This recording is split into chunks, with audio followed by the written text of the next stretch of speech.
Hi everyone, today we're going to look at a couple of 303s.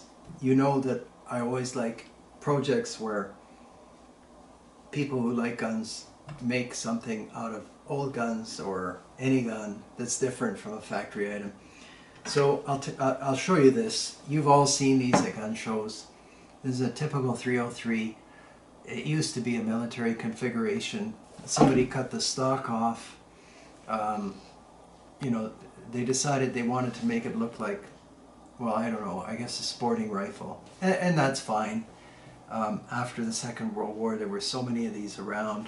It's actually fine. This particular one I fired, it's got the brass butt plate, which is kind of nice. And I could polish this up, but I don't see a point. This one, even somebody drilled and tapped for the BSA scope mount. And these are surprisingly serviceable rifles. And the 303 round, nothing wrong with it. It'll harvest a deer like anything else. So anyway, what's the point of the video? So somebody took one of these, and I'll just show you something that maybe you know, maybe you don't know. I think this is the #1 Mark III. So you open the bolt, and people sometimes ask me, how do you get the bolt out? So you move the bolt to the rear, and the designers of the Lee-Enfield realized that headspace is sometimes a problem, and you could Google what headspace is.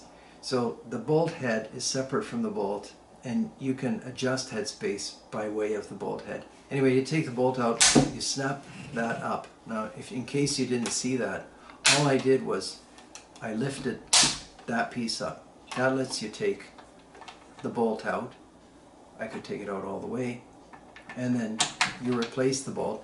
When on the Mark III, when you want to put the bolt back in, you just lower this, get a click. Hopefully I accomplished that. I didn't. There we go. I don't mind that it was hard to do. You have to push down a little bit with force, and then you're ready to go.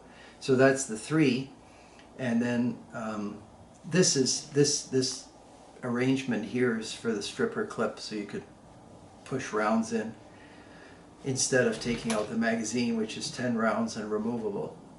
Anyhow, somebody made a sporter out of this.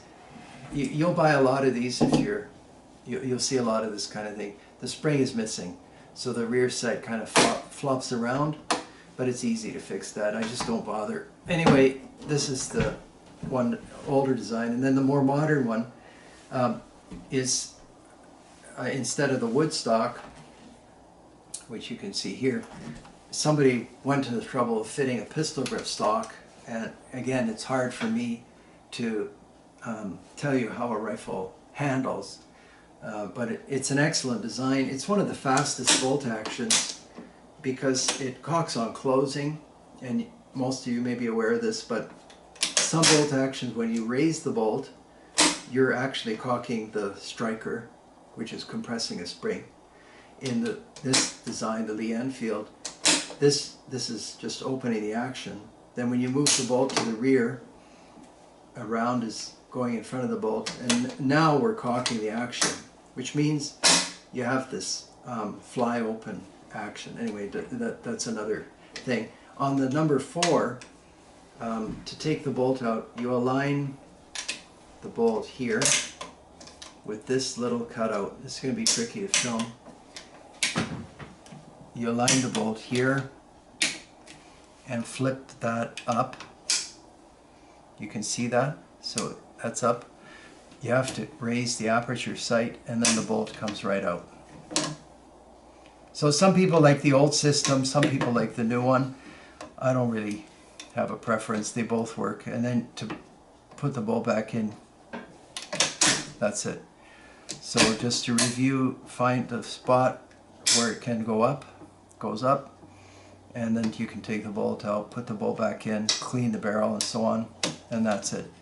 So yeah, I mean, I don't think I did.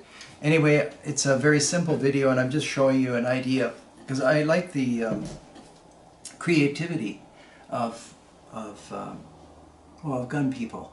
I've seen virtually thousands of weapons, and this has to be one of the best ideas. like I told you, it lines up perfectly.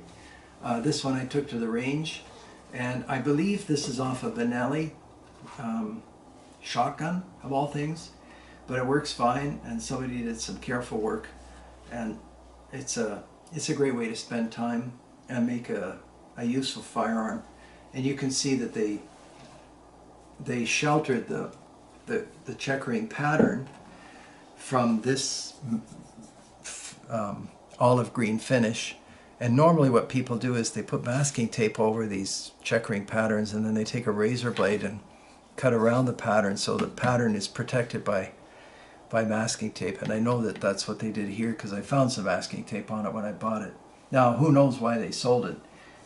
They probably shouldn't have, but maybe they needed cash. Anyway, so that's just a 303 custom sporter, and you'll see lots of variations on these, and same for Springfields and so on. So kind of an odd video, but I thought I'd show you anyway. All right, thanks for watching.